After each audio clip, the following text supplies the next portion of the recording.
in relation to the rural context. Take Heart has 5 years of specialism, including rural touring, the others being dance, theatre, music, developing opportunities for children under 5 and their families. He has a deep committing to both supporting professional artists and their work and also creating opportunities for individuals and communities to be active in the arts. Katie Tiley. Katie works with Ralph for Take Art as a RURITAGE local hub facilitator. She is in the coordination of their local hub called Cultivate and facilitates the local work and community engagement. She has worked with the organization for the past 7 years, and before that, she worked on arts education project which engaged Somerset schools in dance, drama, and early years creativity. Prior to that, she has worked in circus, theatre, and dance production. Then we will have Katia from ProTour, who's an historian and a tourist guide, and she has more than 10 years of experience in the field of cultural and tourism. Peter Thomas Dobrila from Kibla. He's a producer and an intermedia artist, curator, mentor, and advisor, and he's the co-founder of the multimedia center Kibla, founded in Maribor in 1996. He has a rich experience in the NGO sector, as having worked for the Ministry of Culture of Slovenia as a general director of the Director of Arts, member of the Minister's Office, and advisor to the Minister. He was the coordinator of the winning application for the European Capital of Culture in Maribor 2012, yes, and initiator of Nova Gorica 2025. And then we have Andres Čeka. He's a high school teacher, majoring in history and biology, and he's a participant and organizer of the Visegrad International Palace Games for more than 10 years. In addition, he's one of the tour guides of the Visegrad King Matthias Museum. Can you change the slide, please, Ralph? Thank you. So just a very quick overview of RURITAGE. RURITAGE is a 4-year long EU-funded research project initiated in June 2018, and it aims to create a new paradigm for the regeneration of the rural space by using their unique cultural and natural heritage as a driver to boost sustainable development and increase competitiveness. As you can see, it has about 10 million euros of funding. It involves 38 partners from European Union and beyond. So there's a lot of people and a lot of projects working in RURITAGE. And in this webinar, our experts will present you the unique way that RURITAGE is contributing to rural regeneration through the use of arts and festivals. As you may have noticed, your mics are muted. They will remain so for the entire duration of the webinar, but you can, however, write on the chat window your questions or commentaries, and these will be put to the speakers at the end of the meeting. I hope you enjoy the webinar. The recordings will be available on our website, as are the other webinars previous to this one. And I will leave the floor to Ralph. So Ralph, please, the floor is yours. You have to unmute yourself. Okay, can you hear me now? Yes, please go ahead. Perfect. So there are 3 areas of investigation that RURITAGE is exploring, and today we're going to be looking at arts and festivals. The contribution that culture, and in this case arts and festivals, can make in regeneration activities, as demonstrated by numerous city capitals of culture examples, can be applied in its own way to rural areas. A vibrant arts and festivals programme within a rural context is an opportunity for rural communities to express their unique identity, to express their self-confidence and connection to each other, and their appreciation and celebration of their area. The arts and festivals sectors provide employment opportunities.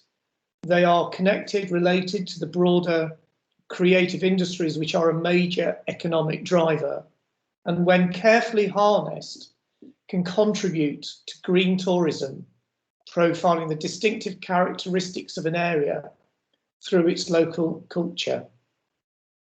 So during this webinar, 3 RURITAGE partners from England, Slovenia and Hungary will share their various arts and festivals experiences.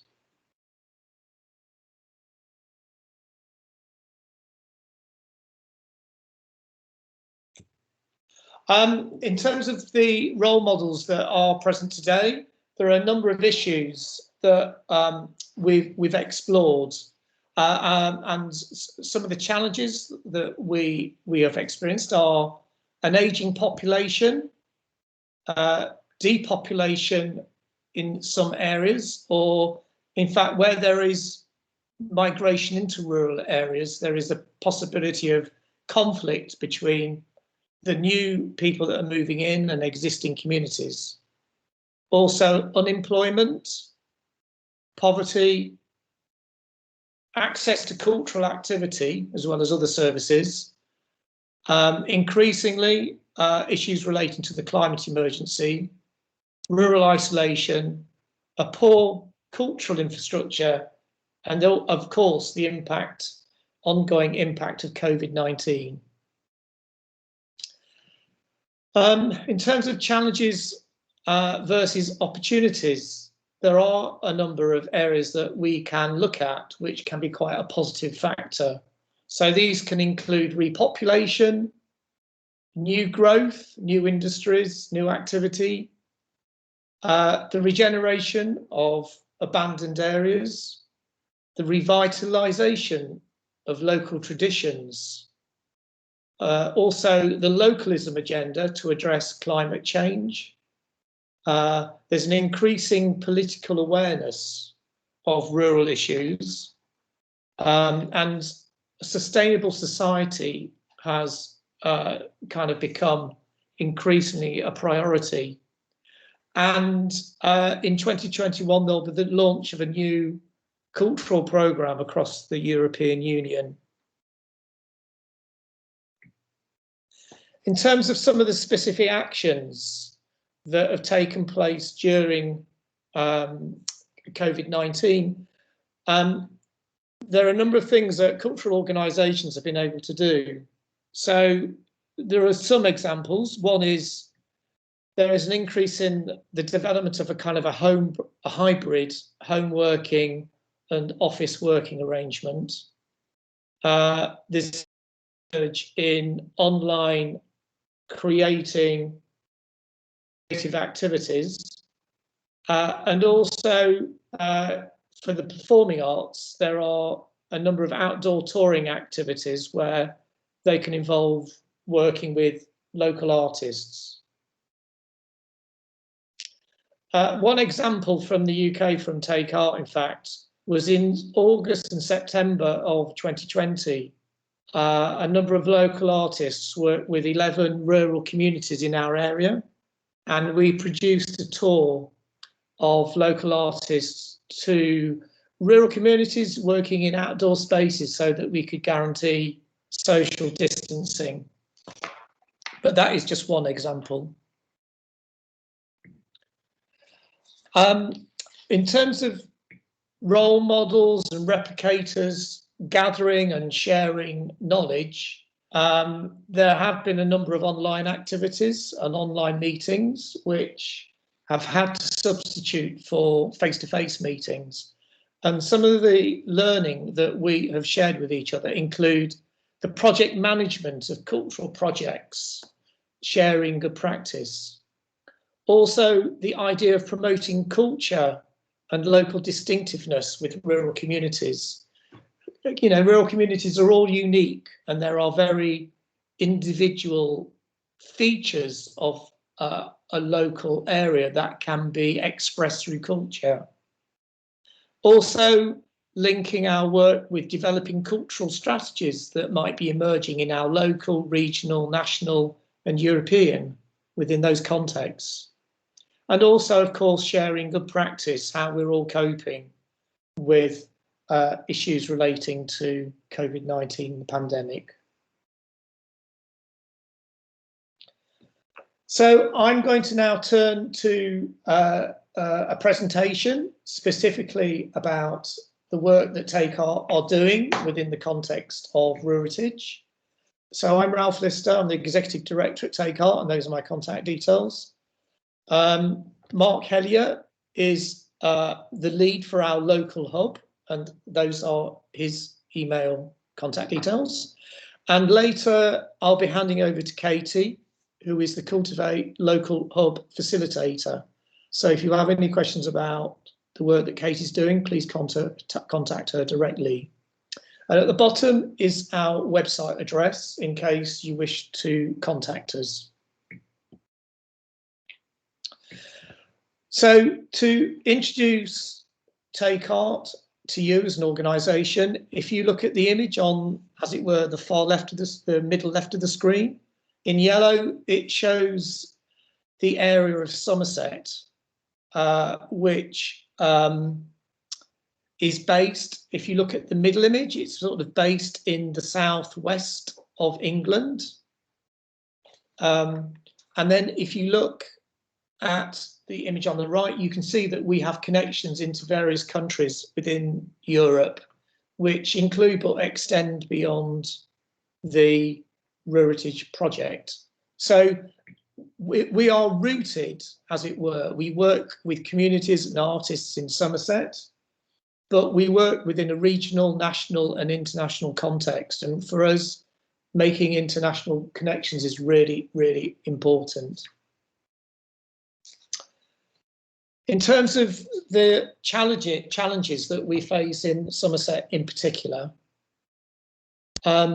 we have a population of around 500,000 people. 48%, nearly 50%, nearly half live in a rural area, and that compares with a national statistic of 17%. There are particularities of our area. One part of Somerset has what is described as the lowest social mobility in England, which means that the changes that people are able to make through their lives is highly compromised in this area. And there is, if you like, what is described as a poverty of ambition. Maybe differently from a lot of rural areas, we have a rising population. So we have people moving into Somerset, and that potentially can cause tension with the resident population for, amongst other reasons, it is driving up house prices in the county, in our area. Somerset is also a low-lying part of the UK. And for us, with one of the potential consequences, really significant consequences of the climate emergency, is an increased risk of flooding. So nearly 15% of the land sits either at or below sea level. Probably quite common with a lot of rural areas. Our communication roads system is quite, what's the word? We have sort of one main highway, if you like, that runs through the county, but we've got a lot of small roads. And with the austerity policies of the last 10 years, there's been a really significant reduction in levels of public transport. So this results in many people becoming more and more isolated. And that in turn makes access to services quite problematic. So to the good news, Take Art was invited to join RURITAGE as a role model. And so we are our M7, role model number 7. And we were asked to articulate at the beginning of the project the best practices that we felt that were relevant to RURITAGE. And these are best practices in relation to how we're able to successfully deliver our rural touring programme of activity. So our best practice was to develop an innovative rural touring network as a way of bringing high quality professional performing art experiences to rural communities in community spaces. So for those of you that don't know what rural touring is, it's essentially, it's about bringing artists to the audience rather than taking the audience to where the artists are in theatres. So we work with communities and we work with community spaces, and these might be village halls, they might be churches. You'll see some images in a moment. So as you can see from this first slide, we have very enthusiastic artists and audiences. This set of performers are called the Dole Foundation, and from our point of view, we live in a predominantly white area, but we think it's important to, through our artistic programme, to reflect the cultural diversity of the country in general. Our best practice number 4 was about marketing events in partnership with local villages to attract audiences and to facilitate greater community well-being. So the unique aspect of rural touring is that we don't work with professional programmers.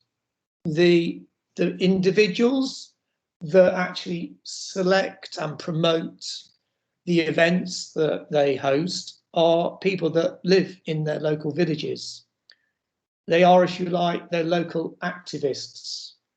And I thought for the benefit of this slide, I would show some of the promoters from one of our European projects. And you can see that they come from Italy, Romania, Lithuania, and Estonia. And the critical thing, the really important thing about rural touring is that the villages choose the performance. We don't tell them what to book. They actually choose it, and that gives the village much greater ownership over the event. So here again, you can see on the left, this is the map of Somerset, and all those numbers are a list of all the individual rural communities that we work alongside. The top 2 images are, if you like, 2 typical examples of community buildings. They've got a typical telephone box in front of one, which in the digital age is a rare sight. And the bottom image shows, if you like, it's a photograph of taken behind with the performance where the stage is, so you can see where the audience sits, and you can see how close the performers are to the audience. And that connection between the audience and the artist is really important. Best practice number 5 was about promoting rural touring opportunities to artists and companies. So each year we support 60 performances around 28 villages. And this is the cover from 2 different brochures. One is a brochure which will incorporate all the activities that we run through a 6-month period. This one is from autumn 2017. And on the right, we are involved in a specific project to promote contemporary dance in rural areas. And this is a national project. And you can see here we produce what we call a menu. So this is a list of about 8 different dance companies that we send to all the promoters. And it is from that they can choose the performance that they might wish to promote. In addition to the information that we produced for our local promoters, we also were invited as part of an Erasmus project to produce a handbook on how to develop a rural touring network. And in this case, it was for partners who were located in Hungary and Romania. This handbook is a free resource and it can be downloaded from the Take Art website. So we thought it was very important to try and share the expertise or the knowledge, the learning that we've gained over a number of years. And in both those cases, our partners in those countries also introduced information that was specific to the political and funding environment in those 2 countries. So best practice number 6 was about increasing social capital and resilience by developing informal education resources for volunteer promoters and information for artists. And in this case, it may be difficult to see the text, but there is this handbook that I was involved in writing called Eyes Wide Open. and the subtitle is A Practical Guide to Rural Touring for Companies and Performers. And this was because the idea of touring into rural communities is quite an unusual way of touring for theatre companies or performing arts companies in general. So we thought that it would be useful to put all the knowledge and learning that would be useful for the artists that are interested into a handbook. So there are a number of chapters. The first one is, what is rural touring? The second is, are we compatible? What does an artist need to make it in rural touring?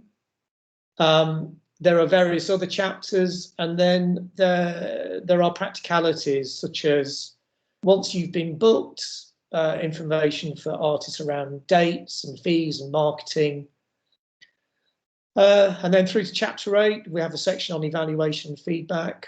And there is a section, chapter 9, which is information for artists who are touring from other countries.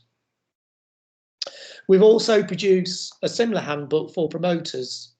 And it's in the UK, it's called the Promoters Don't Panic Pack. And again, it's an A to Z of how to put on a show in a rural area. Best practice number 7 is about collaborating with other theatres, arts centres, arts programmers in our area in order to provide a joined up cultural offer. And I wanted to give this example, which wasn't quite that, but was not dissimilar. And this was Take Art linking up with 7 touring agencies in the southwest of England. And we invited a Spanish circus company called The Click to tour 11 venues in the southwest over 3 weeks. And they performed in village halls, churches, and circus tents. And it was an example of how, when you work with other collaborators, you can make more things happen, which is kind of makes sense, really. Best practice number 2 is about providing opportunities for all ages and abilities to experience, participate, and work in the arts within a predominantly rural context. So, rural touring, Take Art is an arts agency working across the whole of Somerset. And rural touring is only 20% of what we do. We do many other things as well. And we have a number of priorities. So we work with children under the age of 5 and their families, their parents and their carers. We work with younger people as a priority. We work with older people as a priority. And as well as focusing on specific age groups, we also have themes and art forms that we specialise in. So we place an equal importance on dance, music, theatre.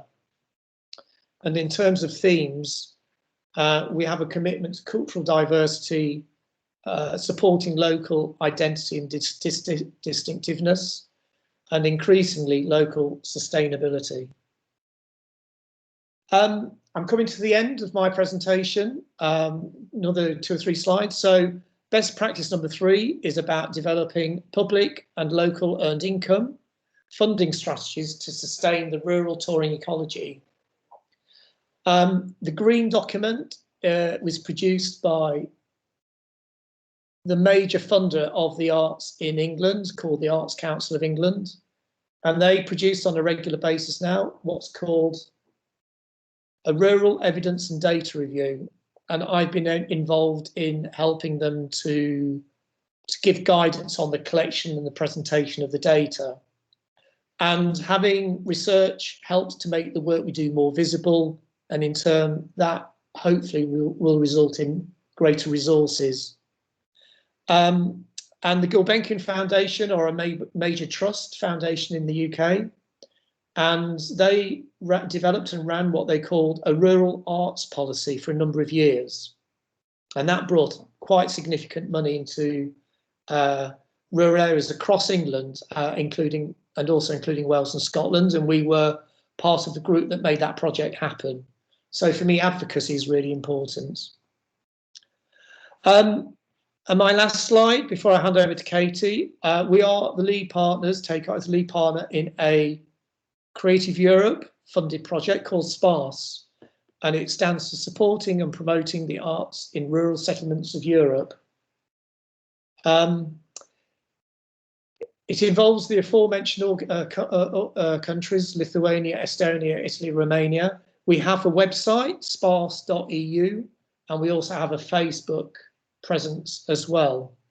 And this is an example of how collaborating with other organisations to increase the possibility of rural touring and to raise the profile of rural touring within a European context is something I'm very, very interested in. And if anybody wishes to talk to me about this project, I'd be more than happy to do that. So thank you for your time. And now I'm going to hand over to Katie to take you through a local element of our RURITAGE project, which is around our local enhancement plan. Over to you, Katie. Thanks, Ralph.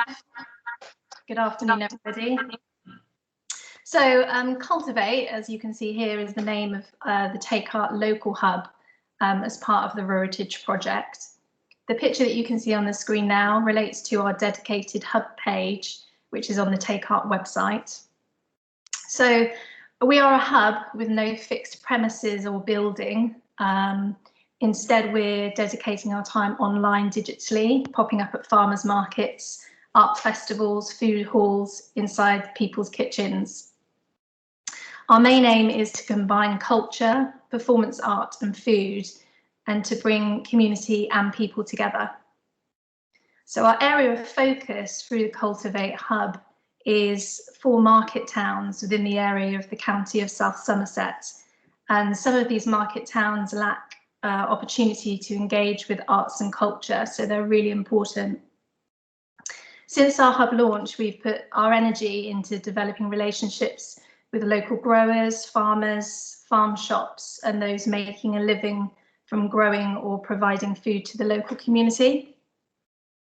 And our activity to date through the Cultivate Hub is a partnership between the local food and art sectors. And we've been exploring opportunity and collaboration and working with them. And this is obviously before and since the impact of COVID-19. Next. Thanks, Ralph.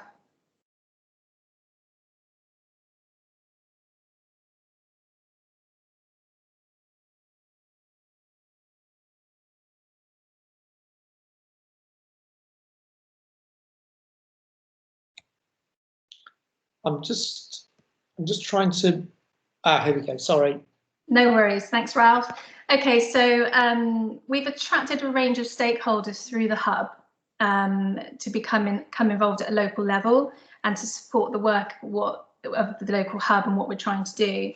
One of our first activities has been a commissioning project involving 3 local artists and 3 local food producers.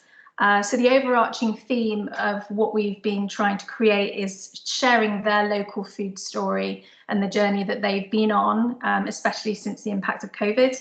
So we paired up with a ceramicist and a salad producer, a photographer, filmmaker and wine producer, and a theatre maker and farmer. And the collaboration has developed a creative and expressive relationship, which is ongoing now, between the artist and the local food producer, and the commissions have each allowed personal stories to be shared with the community in a really creative and alternative way. The plate on the slide that you can see is actually a prototype of the ceramicist who's working with the local salad producer. Next.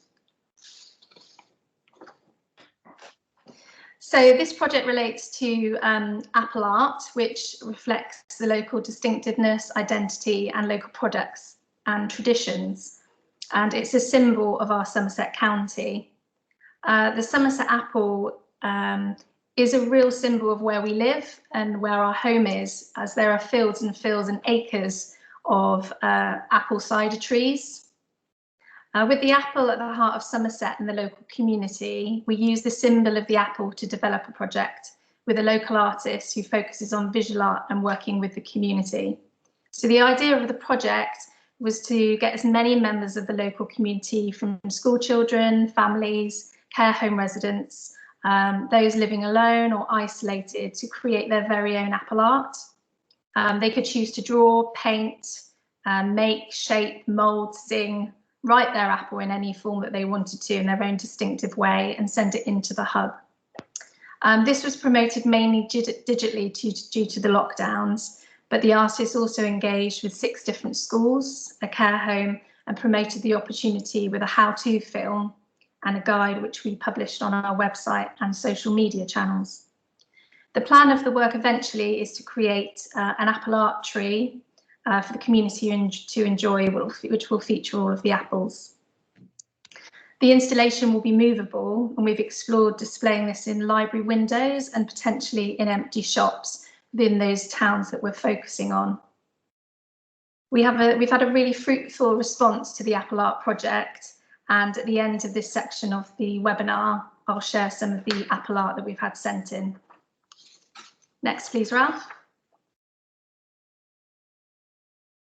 So with the impact of lockdown and COVID restrictions with live theatre, dance, community work outside, we have planned to run a farmers' lunch for local farmers and growers and members of the arts sector to get the conversation going and to engage with our stakeholders. However, obviously, due to the pandemic, we've had to kind of be quite creative in our thinking and how we're connecting with our community. So we brought food deliveries with poetry to some members of our community and commissioned working with a local poet to create a poem of thanks to local consumers. We worked with one of our stakeholders who owns a farm, cafe and shop and offers a home delivery service of local produce to nearby villages. Members of the local community made their weekly order of fresh vegetables, fruit and produce, and then this was delivered by the farm shop, but with a difference. Arts combined the experience with a poem on their doorstep. The poem of thanks was all about food and buying locally, and offered those that were shielding, living alone or vulnerable, a moment to pause, connect with another human being and enjoy a live performance right on their doorstep. The impact in watching this was magic and really quite heartwarming. It brought arts and food together and also contributed to the well-being of local residents and those who had little or no human interaction. Next, please, Ralph.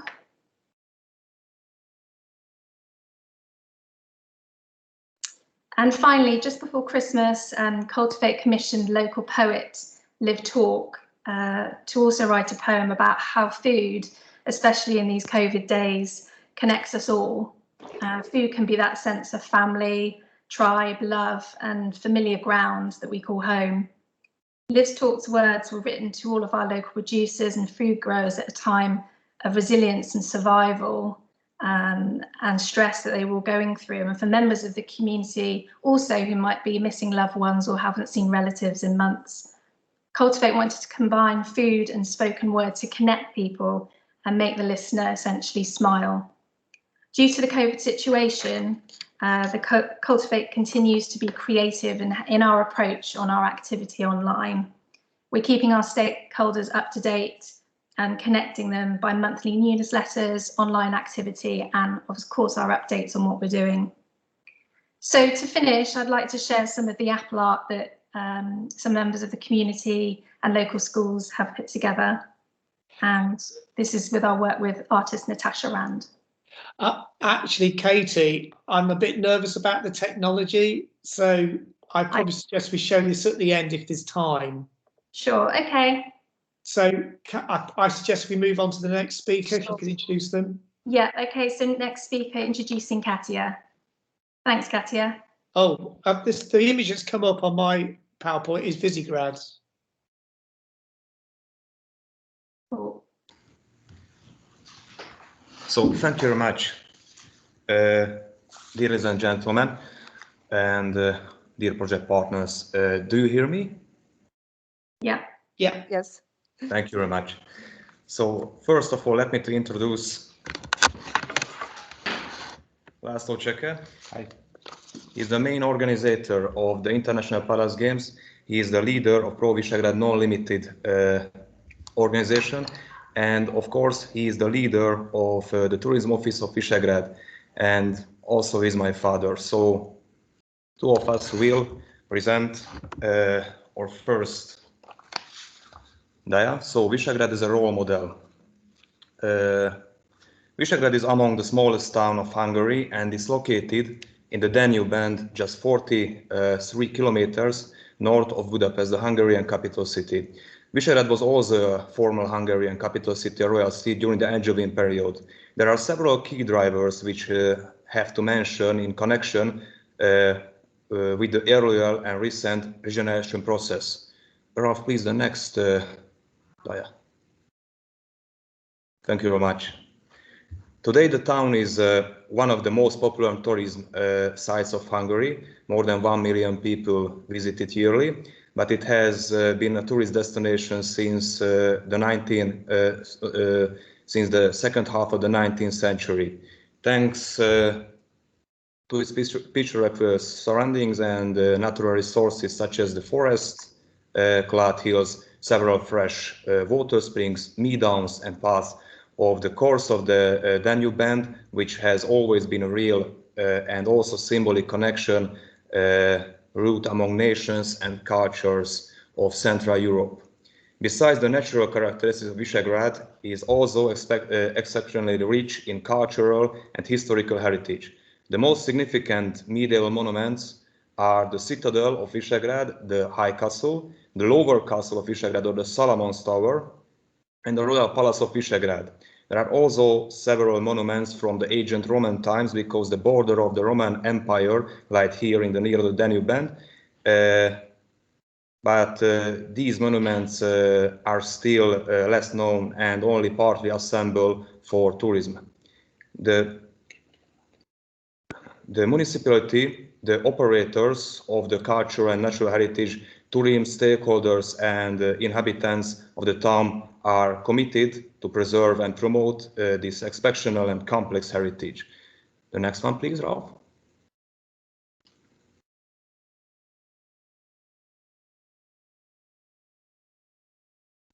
These are our historical monuments, as I say, with the pictorial surrounding. We shall go to the next, yes. And what about the International Palace Games of Visegrad? Our most important yearly festival is the International Palace Games of Visegrad, but we have more than 300 smaller medieval festivals yearly, which can be regarded as a result, as a symbol and as a driver of the regeneration process. The event was first organized in 1985, and since then it has been a reminder of the exemplary royal meeting of Visegrad, which was organized in 1335, which was one of the most significant events in the history of Hungary and the history of Central Europe, which the festival also symbolized the achievement of the Visegrad Cooperation signed in 1991, which furthered and strengthened the collaboration among the V4 countries. The success and sustainability of the festival is based on the long-standing cooperation with Hungarian and international partners. As a result, the festival has become the model for other heritage-based events and festivals. Because of it, the international success and fame, the festival today is renowned driver for national and regional and international cooperations, which is also indicated by the fact that we can involve almost or more than 1,000 participants, and they are arriving more from 10 different countries. The next one, please.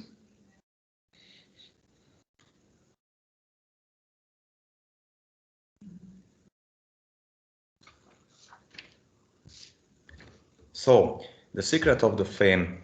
In our option, one of the most important factors which has contributed to the success of the Palace Games was the selection of historical local event with international significance and influence. This choice is complemented and strengthened by the authentic location of various festivals and programs, namely the reconstructed medieval Royal Palace, its original tournament field, and the wonderful Renaissance garden, as well as the lower castle, better known as the Solomon's Tower.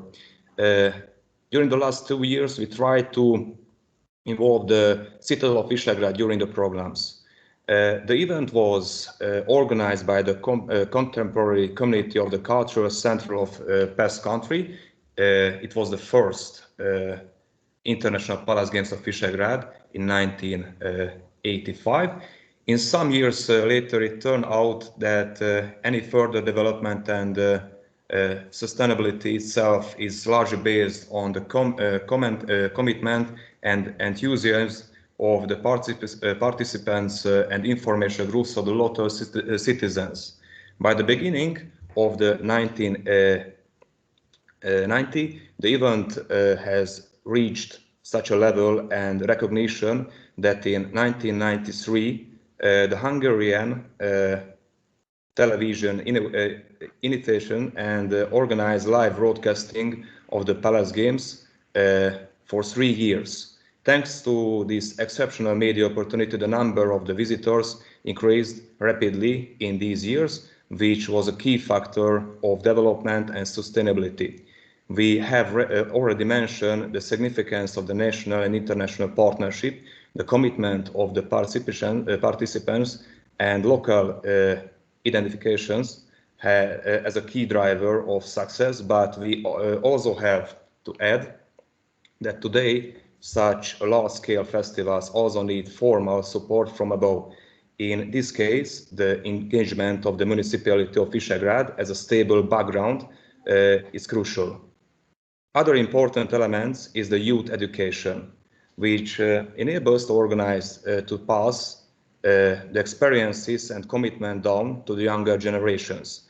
For more than 20 years, the St. George Order of Visegrad has been running the so-called paid school, a drummer school, and a dance group for children who are interested in reenacting the Middle Ages and learn about medieval history and culture. It's very successful, and it's working already in these days.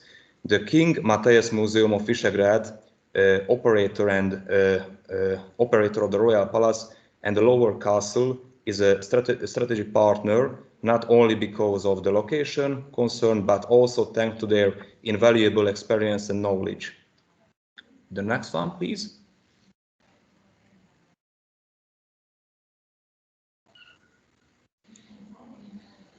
The International Historical Festival is perfectly suitable for demonstrating the heritage and the historical tradition of the different cultures, not just the Hungarian, but all of the cultures of Central Europe. Apart from this, it provides a great learning opportunity even for the organizers, because the festival organizers of certain areas from different countries provide a huge amount of information and a chance for exchanging good practices. For example, we are already in a connect with the Bohemian and the Polish partners to working on the next year festivals. Okay. Please, the next one is the process and yes. The baseline, the development, yes, thank you. So the process and timelines. The existing natural and cultural heritage of the town and the area was the basement on which the regeneration rested and has progressed.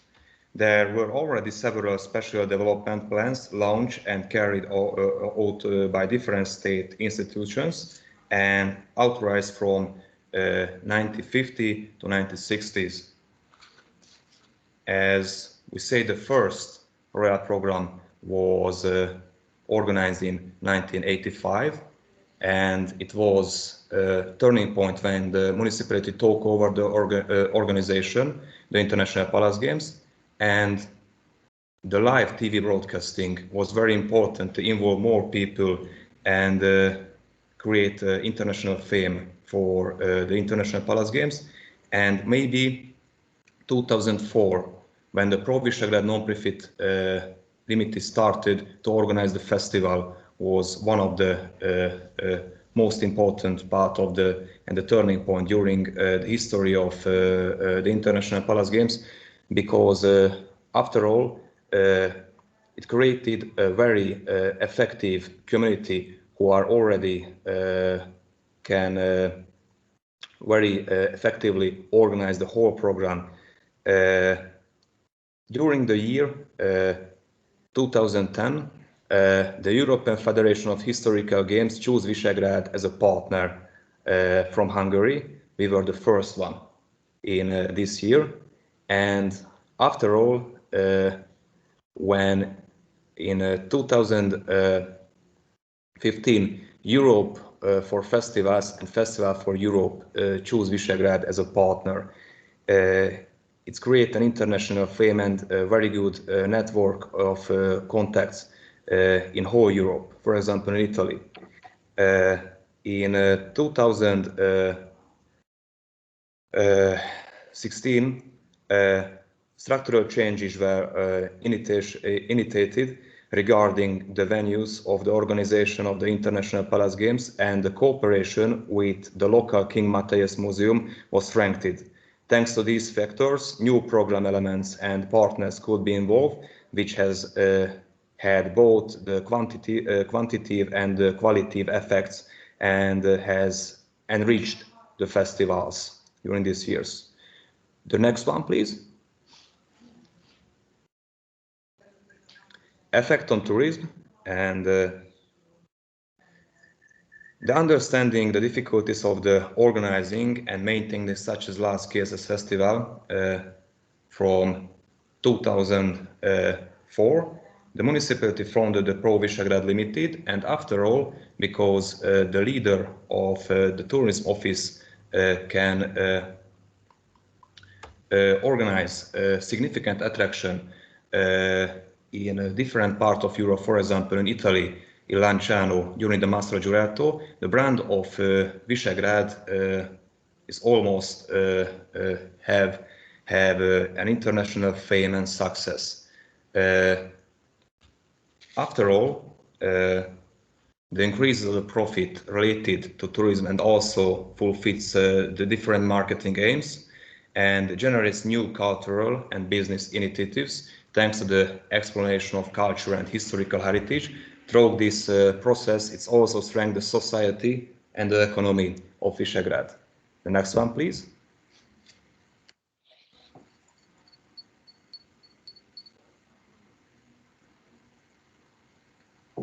So the key drivers of sustainable developments. Visegrad was always a committed bottom-up organization.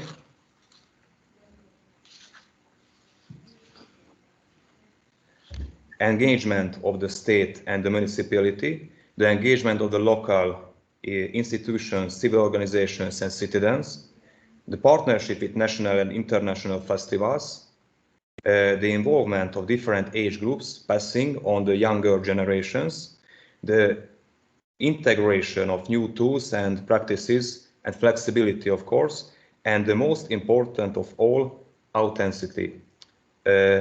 When we want to define the main drivers of sustainability developments, we can see that most of them coincide with the drivers of the regeneration process and with the factors which made the Palace Games successful, and these are our most important key drivers. The next one, please. Our strengths and opportunities.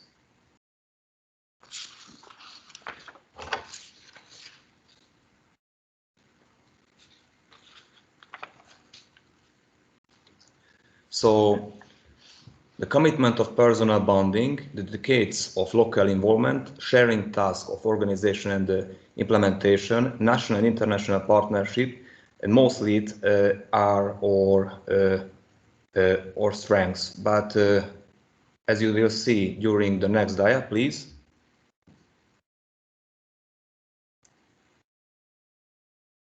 Yes. We have several challenges.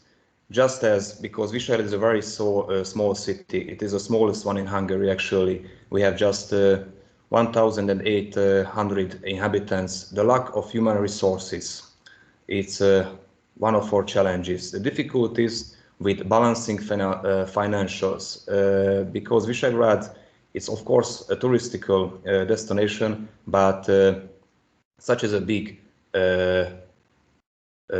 organization, such as a huge program, it's always difficult to balancing the financials. The lack of financial resources related to large-scale development and investment, and of course the weather. You will see during the next picture, when the weather is perfect and sunny, almost the whole tribune is full of people. But when it's, for example, rainy or too hot, the people cannot afford to visit the International Palace Games. So it is one of our greatest challenges. Please, the next one, please.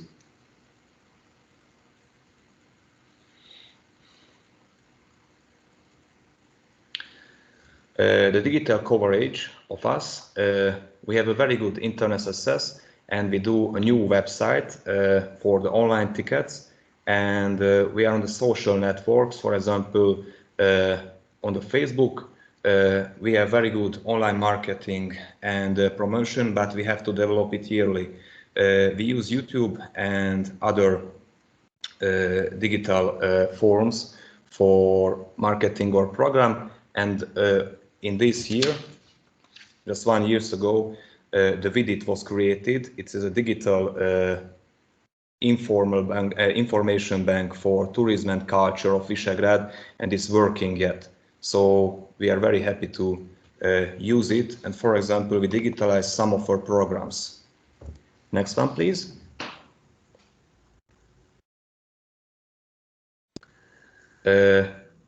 Yes, the replica and the key factors. First of all, we need an international famed relevant historical event, just as the Royal Meeting of Visegrád. I think almost every city and country institute can afford to look after just as a significant historical event, and it must be international, because in this case you shall involve more and more people from more different countries. The engagement of the stakeholders is very important. For example, the hotels, the other organizations and the programs. And stable financing resources and backgrounds is very important during these programs. The human resources and engagements of the stakeholders and the key factors, for example, the local services provides and citizens, international partnerships, other historical festivals and groups, responsibility and organizing institutions is very important for us. The next one, please. And what about last year? Due to COVID virus, the main event had been cancelled last year, but we had held several smaller events. We have more than 100 medieval programs. We organized summer camp for the Pay School and for the dancing group. In the lower castle, visitors could take part during the medieval programs. During the summertime, the Royal Wine Court had been held in a new location in the Palotáz, which is more practical building complex due to the proximity of the kitchens and the service buildings. We digitalized several of our programs, such as weapon introductions and falconry, and we renovated the armament exhibition of the Citadel. We organized community meeting combined with concerts, and for the visitors and attendees in the same time. As the Palace Games, we organized a parade attended by more than 200 people. We keep in touch with the participants and organizers of the Palace Games through the year, and we expanded our network with more and more teams of contacts of the events. The next one, please. Plans for the future.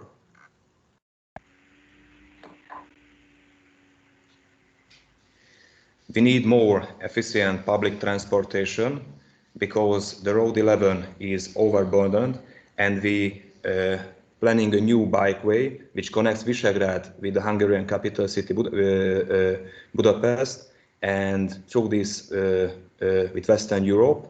Educating young people is very important in the paid school, in the dancing group and in the drummer group too. Expanding the main event with new programs such as Medieval Harbor, full contact matches, and archer competitions. And of course, for example, crossbow competitions is very important for us.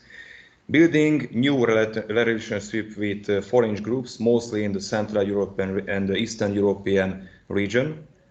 We want to build new cultural relationship with Poland and Czech and Slovak cities and settlements.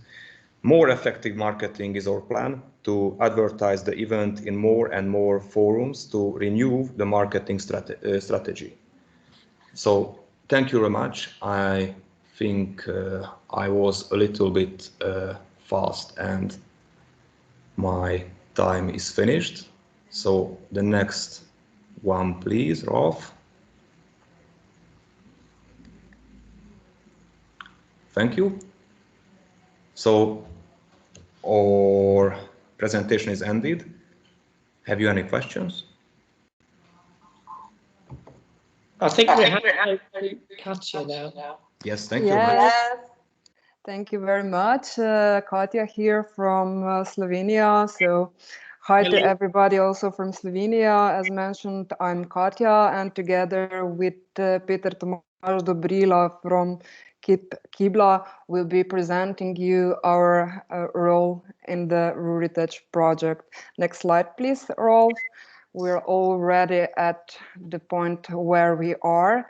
So Gornja Radgona, the municipality of Gornja Radgona, lies in northeastern part of Slovenia, right on the borderline with Austria, but on the other side, really near also Hungarian border and also to Croatia. The municipality of Gornja Radgona is known mainly for its viticulture, fairs, sparkling wines, and mineral water springs. So next slide, please.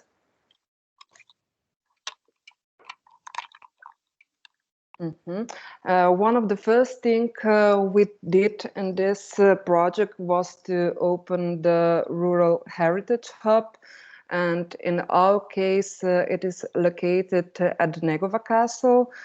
Negova Castle is a cultural monument of national importance. It is divided in three parts. The original parts date back as early as 12th century, but today the castle has multiple functions such as business meetings, educational activities, events, weddings. We also do guided tours of the castle, and on the other hand, the tourist information center is also located at the castle. And if you take a look at the picture, you can see that the castle is actually located in really rural areas. It is surrounded by the forest, and on the other hand, also these mineral water springs are located very near the castle. Also other attractions are here, so you can also visit the Negova Lake. That is quite a popular tourist destination in the area.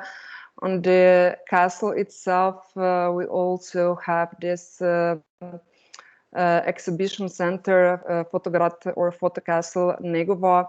This is actually the exhibition center from the Federal Institution for Photographic Arts. So next slide, please, Rolf. So we are replicator, not role models, as is the case of Visegrad and Take Art. So we kind of went through the lessons learned that our role models were written down, and we especially were inspired with the action from role model 2, Maria Ut or Via Maria, about improving services, eco-mobility, Wi-Fi connection, tourism services, signals, maps, and radio. We kind of transformed their action in our own action. So this is how we get this, our first action. This was making Negova Castle accessible and connectable. With this action, we are exploring other means of transport, trying to make the castle more accessible to visitors and also to local inhabitants. In the frame of the RURITAGE project, we are introducing two new, more sustainable means of transport. The first one is actually the recycled bicycle sharing system with one of the renting point at the Negova Castle. We did get 16 bicycle provided by Recycle from Rastišće, one of our main stakeholders in this project. So basically, they have been collecting old used bikes in Pomoria region, and they renew them, and so now they are also on the castle for the people that can rent them. Well, the other sub-action in this first action is establishing electrical bike sharing system with one of the charging station at the Negova Castle, and also the third sub-action is setting up a broadband communication system in the Negova Castle. Basically, one of the first challenges that we did identify for the Negova Castle is that it's almost impossible to reach for the people without their own means of transport. So this first action is mainly dedicated to solve or address this issue. Next slide, please. So we did write our own regeneration plan, and one of the main objective or goal of this regeneration plan is to promote Negova Castle and its community as a regional node of culture, reinforcing its identity as artistic hub at local level, and on the other hand, within the artistic and cultural networks operating in the region and abroad. We are planning to propose, or we already did, various programs, events, and festival at the castle that could provide the opportunity to rediscover and promote local history and tradition and the landscape, also stimulating local creativity. We are trying to make the castle a stable cultural center in the area that can strengthen collaboration at local, regional, national, and even international levels in the field of art, as well as between the rural and urban context. Next slide, please.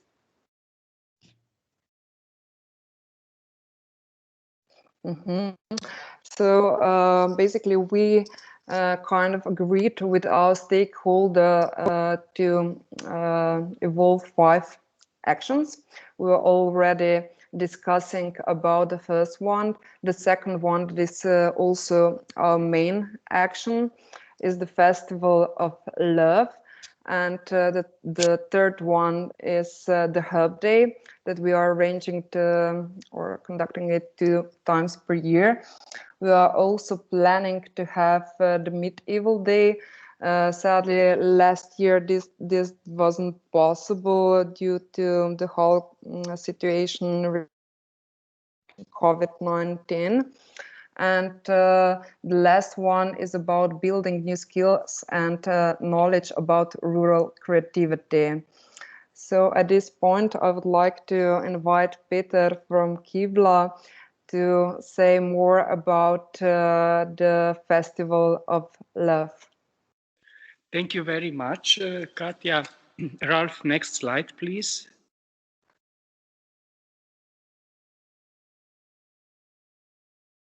Hello, next slide, please. No, one back and just press play, please.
Thank you very much. Maybe have the next slide, please.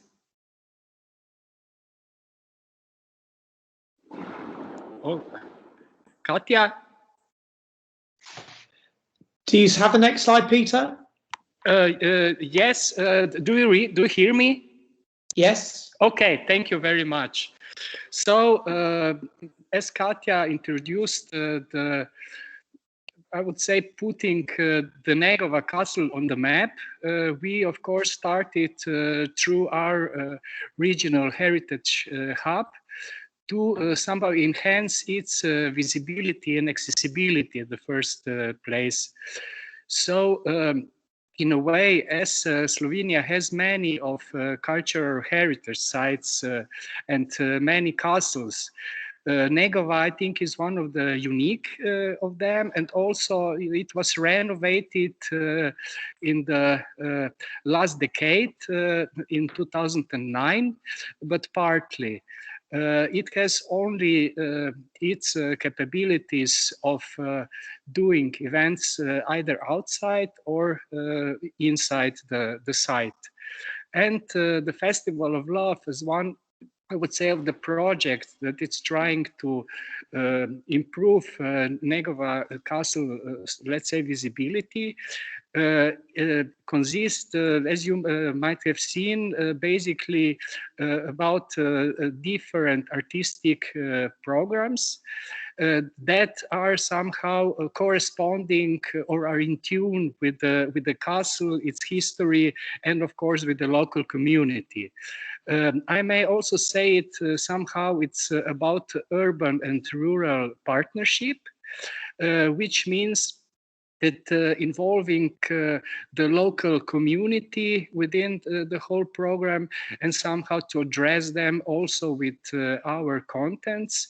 We are trying to together, let's say, gain some kind of a strategy that would suit all of the local inhabitants, and also to somehow attract the public who cares, because I think this is also one of our main issues, that we don't want to push nothing. We try to be somehow, let's say, again, in tune with the nature, with the environment, with the landscape, also doing the high quality level cultural program, not the commercial one. And last year we also did the herbal day as a last day with several workshops, and also program, as you might have seen, also program with kids and etc. etc. So it somehow the Festival of Love connects at least I would say 4 SIAs of the RURITAGE project, which is of course arts and festival, landscape, local food, and resilience. To that point of view, resilience, maybe I should somehow point out, as due to the situation that we had last year and still is going on, we only just moved the firstly planned festival from the start of the June to the start of the September. And the limitation of the audience was due to the government restriction, maximum 500 people. But on the other hand, to improving the accessibility and visibility of the castle, if of course in both hands, offline and online. Although there are some, I would say, further actions that will be taken by our owner. The owner of the Negova Castle is Slovenian state and the Ministry of Culture, and is the cultural heritage monument of the first degree, so very highly. And it will be also in the future, I would say, upgraded, further renovated, and its infrastructure would be even more put into the usage. May I have next slide, please? Oh, the last one. So what to say, if I'm not too long, it's just our plans for the next year is, of course, to continue with the whole program with the festival and all other activities that we established during the RURITAGE project, and of course also to enhance the collaboration with the project partners and somehow to put into the practice there, I would say, experiences and of course our network. And if you have any questions, we'll do that later, but I would like to thank you, and if Katja has something to add, please, Katja. Thank you for your attention, and if you have any questions, we'll gladly try to answer you. So, Sergio? Hi, thank you, Katja. Thank you, Peter. Thank you, Ralph and Andres and Kati. I think for now I can't see any questions on the chat. So if anyone has any questions, please do leave them on the chat. Otherwise, I think we can.